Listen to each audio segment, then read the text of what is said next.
Motjheso o matla le kimollo ya motlakase di bakile ho fokotseha ha mothamo matamong a poloko ya metsi.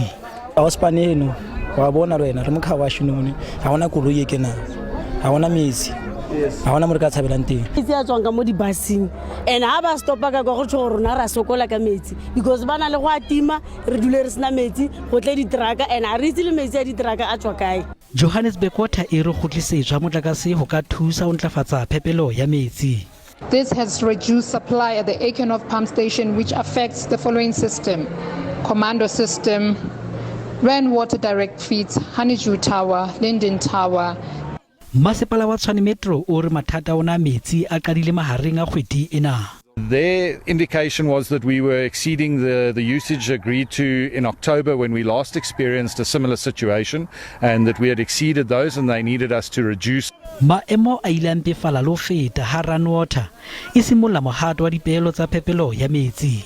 The problem is all over is where we have these problems. There's high demands from Soshanguve through to the east, and really the thing is with water, it's unlike electricity. When we're under load shedding, your electricity is off, you can't use it, you don't have an option. Bothata ba metsi bo lebelletswe ho tswela pele ho latela mohato wa Eskom ho kgaola kgafetsa phepelo ya motlakase.